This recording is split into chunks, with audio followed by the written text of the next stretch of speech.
Hey, what's up? It's Thomas Piper of the People's Republic of Sound. You just finished watching my new single, Unplugged, me chopping it up live. And a lot of people ask me, well, how do you do that? How do you chop up these beats in real time? And they say, do you use MLR? And MLR is great. It works with Max, MSP, and it works with Ableton Live as well. We have that Max for Live. But no, I use a Max patch, a Max for Live patch called Live Clip Chopper. It's really hot, and you could just put in live clips. You don't have to pre-existing cut up your beats before you put them in. So and put up your loops, whatever it is. So let's enjoy the ride. Let's see what happens. I'm gonna show you some things. I hope you enjoy it. I hope you learn something. And if you like Unplugged, which I know you will, and you heard it a little bit, you can hit a full version on SoundCloud. Hit it up. Videos coming. And that's a little test for everybody. Check it out. It's not an official release, but it's coming. So I hope you enjoy. I'm Thomas Piper of the People's Republic of Sound. I'm out. Peace. Let's get it started. What we're trying to do here is emulate a Mono on a Launchpad and chop up loops and clips on your Ableton Live. So what I have here, how I did it in the video, is I have 3 tracks with clips on them.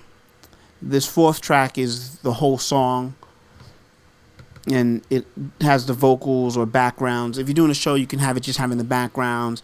If you're doing a video like how I did, I had it have everything.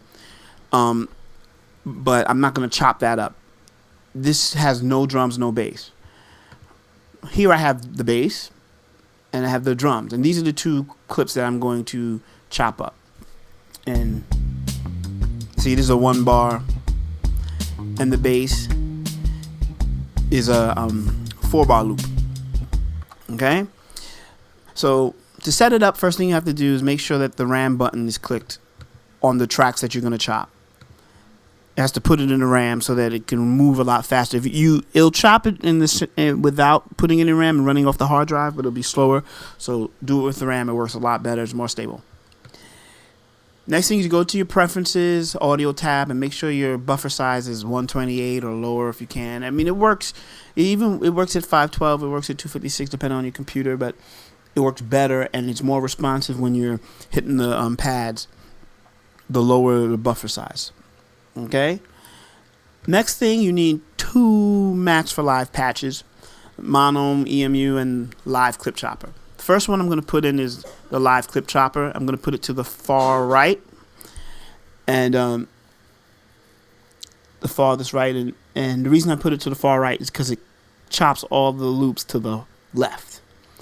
So, this one will be your track 1 will be the first row, 2 the second row, etc., etc. And to configure it, you hit Auto Configure so that it sees the Mono emulator. And on the next track here, I put the Mono emulator. And this is going to emulate a Mono on the Launchpad. And after that loads up, you hit Auto Config so it sees, so the Live Clip Chopper sees the Mono emulator.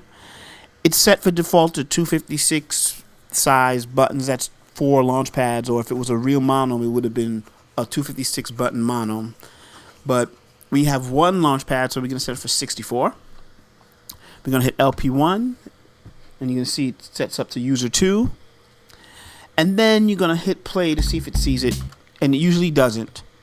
So what I usually do is toggle manual and then auto config, those 2 buttons on Live Clip Chopper, and then I go to the Mono emulator, and I just click this on and off, and then usually from there on, it sees it.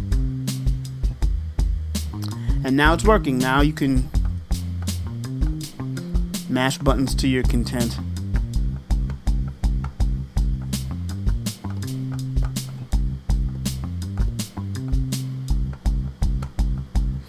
And you can make it more responsive. I had it for 8th notes. You can make it 16th notes. Sometimes it gets a little crazy.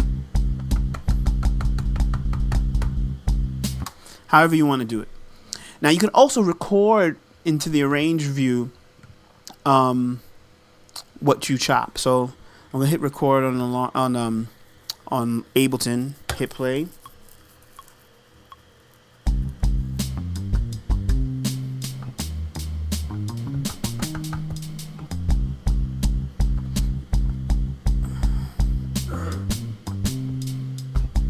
So I recorded that down, and if you look in the arrange view, it actually chopped it up.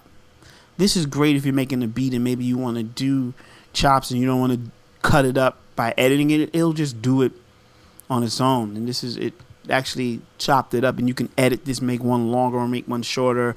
So it not just for using for live shows. It does it for making a track, however you want to do it. It will record everything down that you did. And I think that's really a great little tool. So I hope you enjoyed it. I hope it gave you some information how to set it up. I hope you like the song. If it's still in your head, you can get it at this link at SoundCloud. You can play it. There'll be a video coming soon. It's really hot. So I hope you enjoy. My name is Thomas Piper of the People's Republican Sound.